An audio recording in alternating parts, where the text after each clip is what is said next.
As emergency scenarios play out around the world, earthquakes, wildfires, and floods, we're reminded once again that we ourselves are not immune from disaster. Emergency preparedness experts have been telling us for years to have plenty of food and water on hand.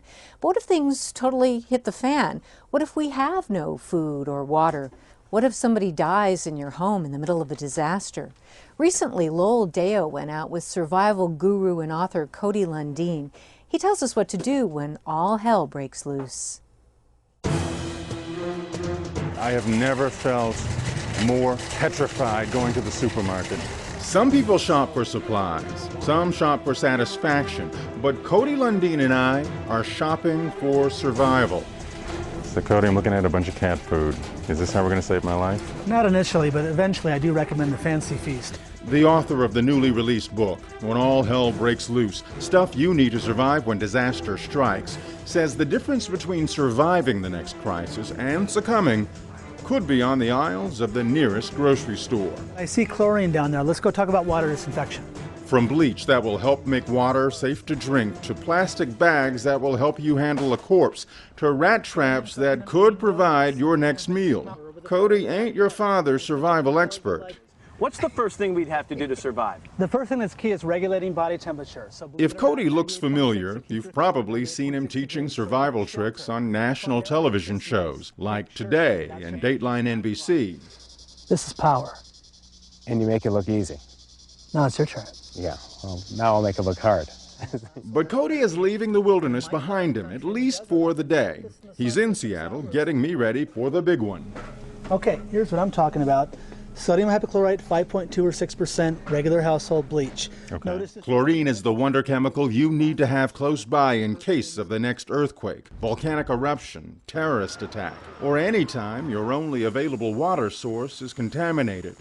And how I would use this is for a 1-quart bottle, which I happen to have a quart bottle right here. You come prepared, don't you? I'd use 2 to 4 drops per quart of this and let it sit for 30 minutes. Now, Cody says a slight bleach smell in your water won't kill you. You need that smell to know that your water's safe. But don't throw that bleach away just yet. And this is multiple use, Lowell. We can disinfect after a corpse in the front yard. You know, you can use this in your portable potty in the backyard. Come again? We can disinfect after a corpse in the front yard.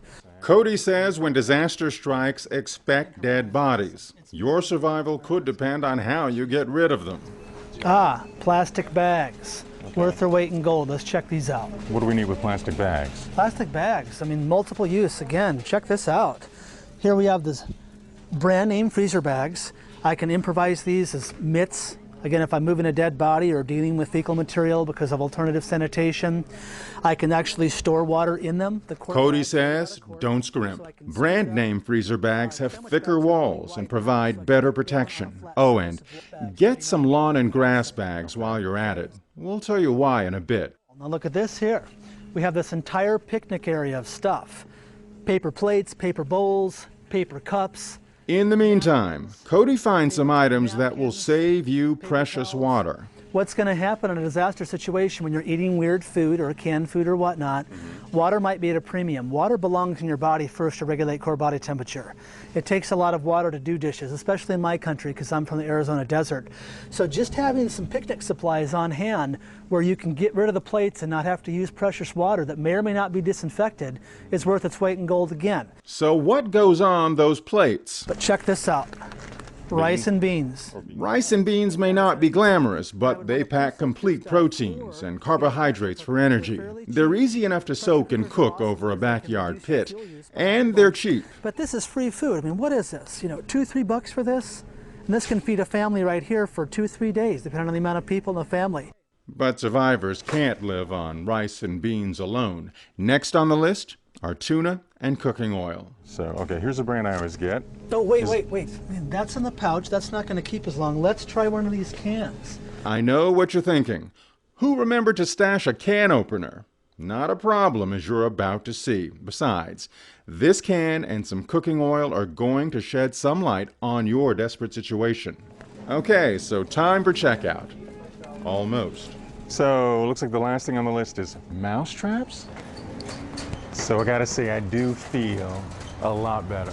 Good, the blood pressure's down. Let's learn how to use some of this stuff. Remember those lawn and grass garbage bags? Turns out you can use them and bits of old newspaper to make great shelter. That's pretty good. That's pretty warm. It's very warm. So Why is that? it's dead air space. Dead air space keeps the cocoa hot, keeps the Kool-Aid cold. It's insulation. And remember that can of tuna I didn't want because there's not a can opener in sight? No problem if you have a rock or chunk of concrete to break the seal. We use the curb right outside the QFC, and 2 minutes later. Okay, let's see if it's ready. There might be a little bit of grit in our grub, but oh, voila. And here's the neat thing. Take the empty can, the cooking oil, and some corded napkins, and you've got the makings for an instant candle. Cody Lundeen says preparing to stay alive isn't that hard.